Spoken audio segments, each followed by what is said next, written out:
여기라네, 여기. 응? 여기는 과거를 보러 가는 선비들이 많이 머문다는 주막 아닌가? 그렇지. 그런데 그분께서 무슨 연유에 선지 이곳에 왔다 하지 않은가? 누구 말인가? 누구긴 누구야? 토정 이지암 선생님이시지. 냥냥. 뭐? 저 정말인가?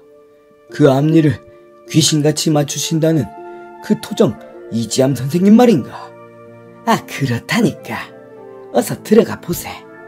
그러세. 아이고, 내 아들도 이번에 과거에 급제할 수 있을지 정말 궁금하구만. 야옹. 이 주막은 과거 시험을 보러 가는 길목에 있어 많은 선비들이 자주 머무는 주막인데, 어쩐 일인지 토정 이지암 선생이 여기에 머문다고 소문이 바다하게 퍼졌다. 토정 이지암, 조선 중기의 학자로 의학, 천문, 지리, 음양 등에 통달했으며 기이한 행동으로 유명했는데, 그는 양반 출신임에도 불구하고 기괴하게도 머리에 갓 대신 무쇠솥을 쓰고 다녔다고 한다.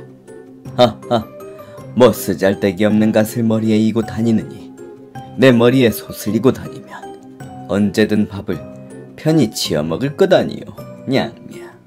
이는 체면과 타인의 시선 따윈 신경 쓰지 않고 실용성만 따진 파격적인 행동으로 그가 얼마나 범상치 않은 인물인지를 보여준다.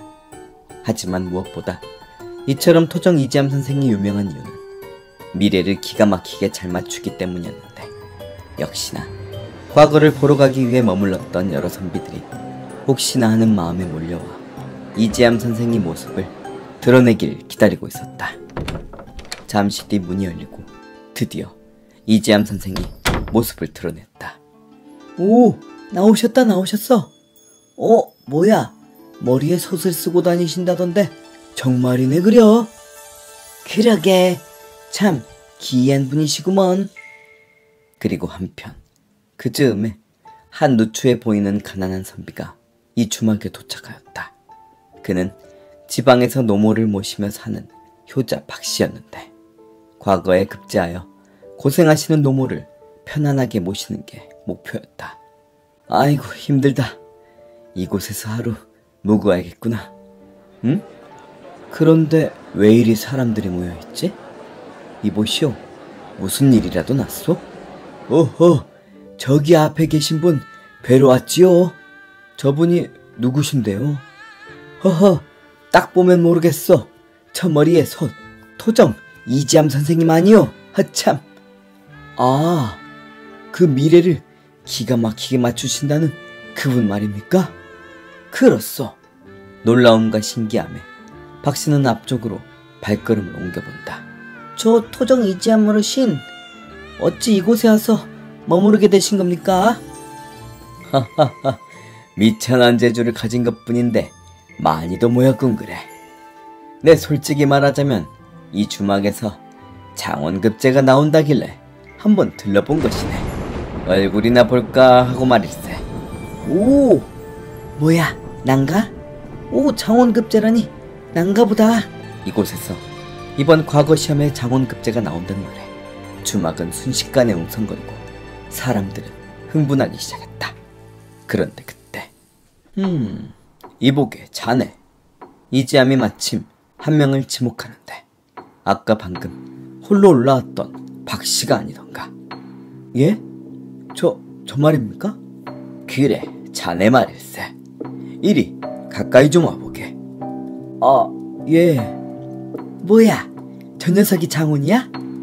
꼬질꼬질 집안도 별거 없어 보이는데. 순간 모든 선비들의 시선을 한꺼번에 받게 된 박씨. 모두가 긴장하고 지켜본다. 하지만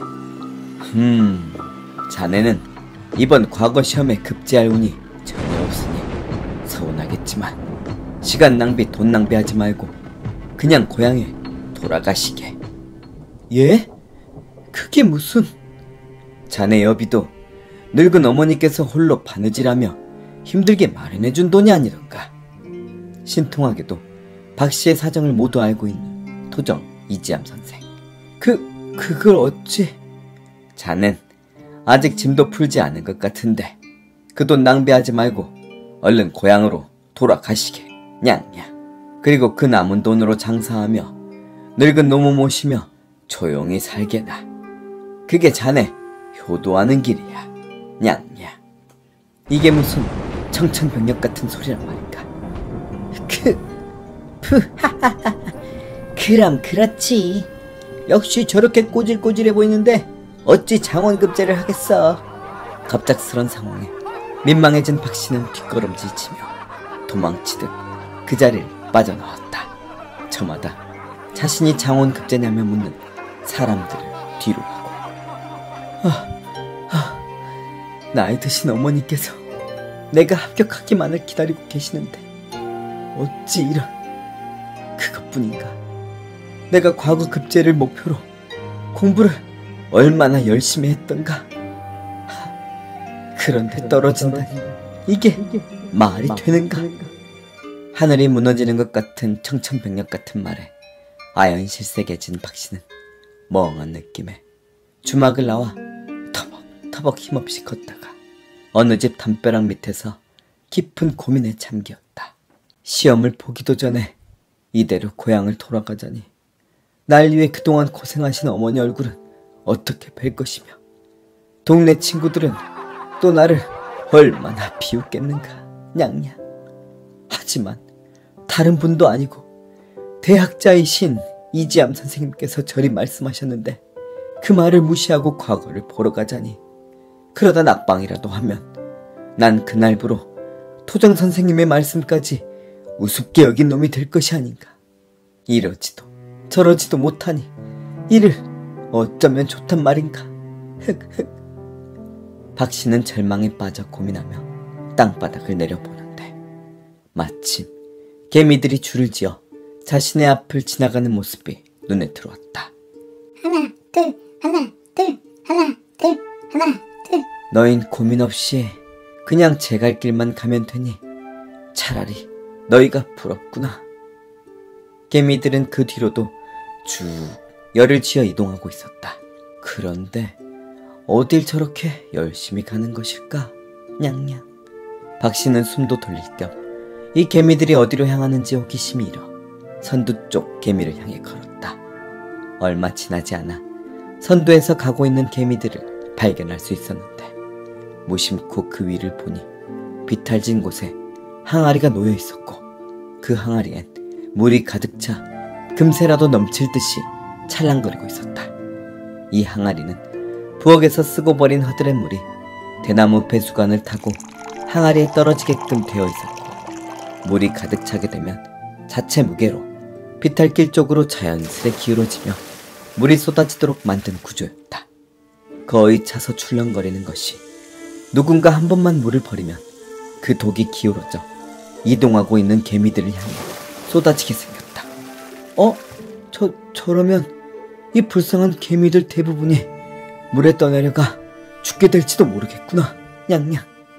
박씨는 재빨리 뛰어가 구정물이 가득한 독이 넘어지지 않도록 잡았다. 냄새가 지독한 것이 막혔던 코도 뚫리는 것 같았다.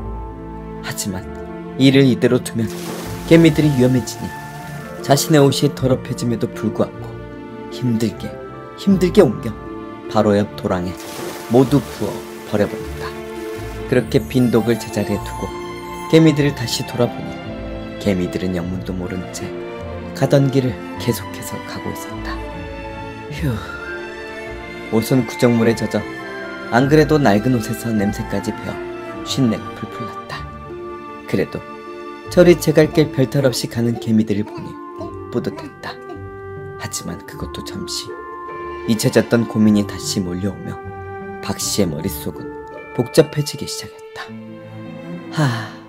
그런데 도대체 내 신세는 어쩐단 말인가? 어차피 떨어질 과거 시험이라면 지금이라도 포기해 힘들게 어머니께서 벌어주신 이 노잣돈을 아껴 장사라도 하는 게 맞지 않겠는가?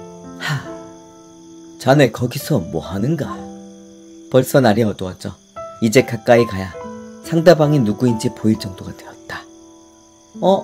선생님?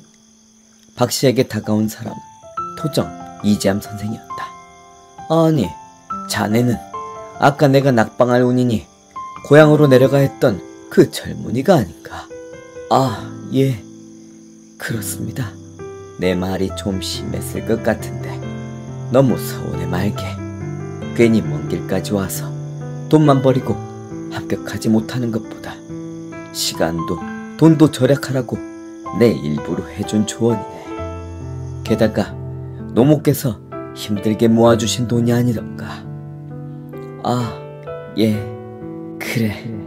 이렇게까지 또 선생님께서 말씀해 주시는데 고향으로 돌아가자. 그때 달빛이 비치며 박씨 얼굴을 다시 환하게 비추는데, 잠깐, 이게 어찌된 일인가? 예? 아니, 내가 조금 전에 자네에게 이야기할 때 자네의 상과 지금 보는 자네의 상이 완전히 다르니 이 어찌된 영문인지 모르겠구만. 냥냥. 그게 무슨 말씀이신지?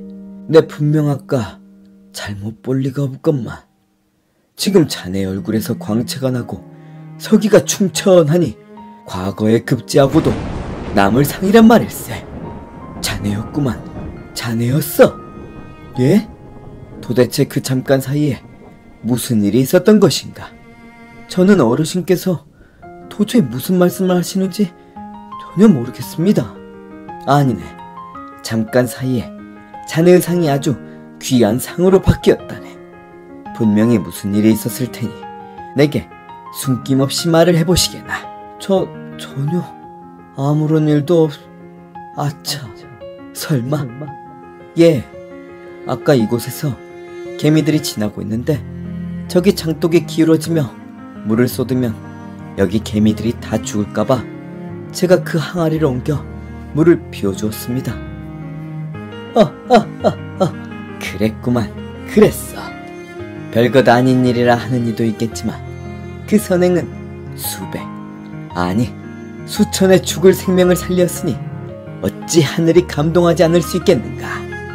이보게, 자네는 이번 과거에 꼭 장원급제를 할 것이니 아까 내가 한 말은 마음에 두지 말고 한양에 올라 시험을 꼭 치르시게나. 그게 정말입니까, 어르신? 그렇다네. 내 꼭 보장하지. 내 분명 저 주막에서 장원급제하는 선비를 만날 운명이라 얼굴을 좀 보기 위해 나온 것인데 장원급제할 선비가 단 한 명도 없어 매우 이상했다네. 내 틀릴 리가 없어. 비록 고단하지만 일부러 산책이나 나와본 것인데 역시나 내 자네 다시 만나려 그랬군. 그래. 장원 급제할 얼굴 봤으니 내 이만 들어가서 쉬어야겠네.